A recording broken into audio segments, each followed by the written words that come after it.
Well, the 10 days of prayer give to us a real awareness of the importance of prayer in our lives as Christians.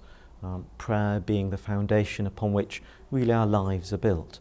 And this time between Ascension and Pentecost gives to us, not only as individuals, but also as our parishes and our deanery, and also a diocese, that we're joining together in a time of prayer, not just for ourselves, but also for each other in the parishes, our deanery, and our diocese, at a time of that we can actually acknowledge to ourselves and to God that all of our lives are based upon prayer, individually but also together.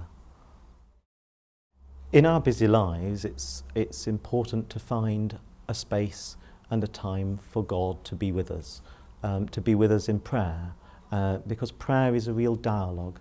Just like when we speak to a friend, we need to make space and time to be with friends.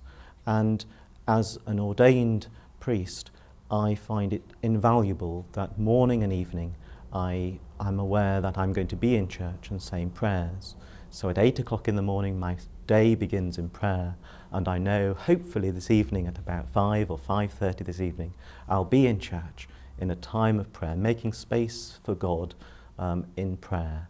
So my day is structured around prayer. I know in our busy lives it can be very difficult sometimes to find that space and time, but it's invaluable for us to do that, and important to do that as well. Not only so that we have awareness of God's presence in our lives through prayer, but also that it becomes just a part of our daily lives. Some of us pray in a very structured way, some of us pray in a very free way as well.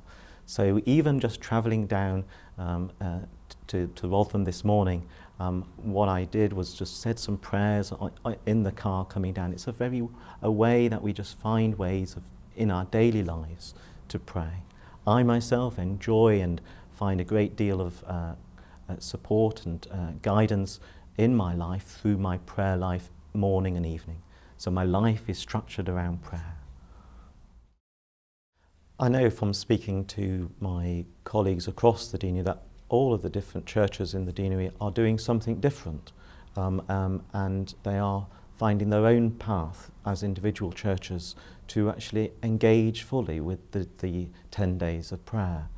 But it's not about doing something extra in terms of prayer, because prayer is a part of our lives as Christians, but the 10 days of prayer gives to us a real time to actually explore possibly even new ways that we can pray individually and together as a church families.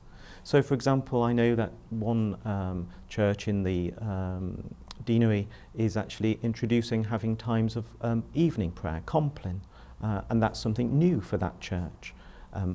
The church in Wiston, where I am, actually are developing a new sort of little booklet of prayer and having a prayer candle lit in church every day, symbolising that prayer is taking place as part of the 10 days of prayer. But I know from across the deanery and also the diocese that each church is finding their own path to actually explore how they themselves are engaging with prayer, not only as individuals but also as a living and breathing community, as a church family. So each of our churches across the deanery and our diocese are themselves finding new ways of engaging with the 10 days of prayer.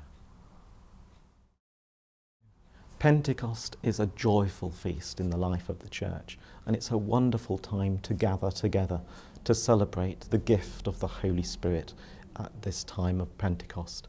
And for those first disciples of Jesus, when they gathered together and their lives were transformed in those moments of Pentecost.